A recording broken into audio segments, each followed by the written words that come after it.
in the Lok Sabha yesterday was another classic example of how the government just goes back on its word on everything. The reason that we agreed to discuss the bill in Parliament was twofold. One, that this was an amendment bill. The 2024 Act, had it been executed and implemented properly 2 years ago with the Radhakrishnan Committee, there would have been no need for this amendment.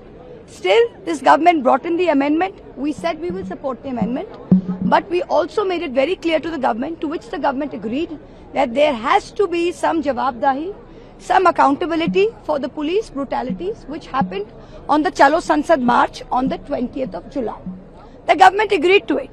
However, when the LOP stood up to speak, when all of us stood up to speak and we touched on this topic, the chairpeople, the chairpersons as well as the treasury benches, including senior ministers, disturbed us.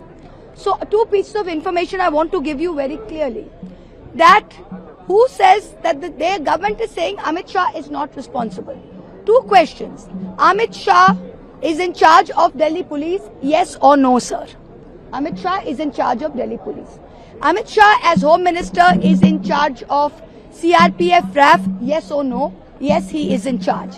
I have in front of me the two orders. One is the GD of the 1 o'clock in the morning at Parliament Street Police Station on the 22nd of July. What does the GD say?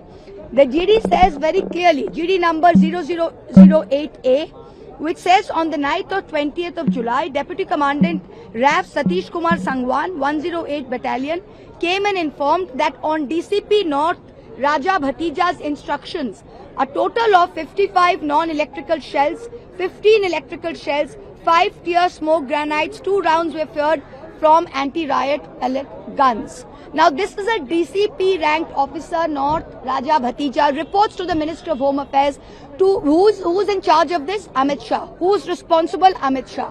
What else do we have? We have an order passed by the DCP Sachin Sharma, who is the highest ranking executive magistrate and Jantan Mantar, on 20th July at 5 o'clock. He issues the authorization to RAF to disperse demonstrators by using lathi gas and firearms. We have the orders in front of us. So how is Amit Shah saying he's not responsible? Is he not responsible for DCP North? Is Amit Shah not responsible for DCP Sachin Sharma? RAF's CRPF's own IG, first woman IG, she herself has said is in the review that there are serious deficiencies in the RAF behavior. 7 rounds were fired, 4 into the ground, 3 were fired into the cloud. We had 3 people with pellet injuries. One of them is Sahil Lochab. We also have a tribal girl from Jharkhand, Nutan Toppo, who has got a sign slip from the hospital. She has got a gunshot injury in her ear. This is not something that we are making up. This is something eyewitness accounts and hospital records and video footage.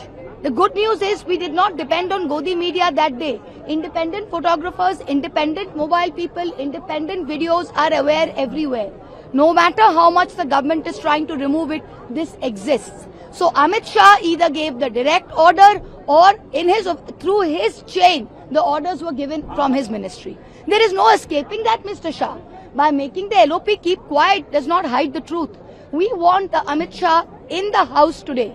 And he is coming here wearing fancy dhotis and the Godi media is asking him, instead of asking him, आपने गोली क्यों चलाई? They are asking him, आप किस तरह के धोती पहन रहे, महाराष्ट्रन पहन रहे कि कर्नाटक पहन रहे? हम उनका धोती का स्टाइल नहीं जानना चाहता है देश। वो किस तरह की धोती पहन के आ रहे सांसद में, वो नहीं जानना चाहती है। देश जानना चाहती है कि वो और उनके मंत्रालय किस लिए, किस वजह से अनआर्म्ड प्रोटेस्टर्स, बच्चे के ऊपर आपने पैलेट गन्स, लाठी और इंजरीज की है। Very simple. Subscribe to One India and never miss an update. Download the One India app now.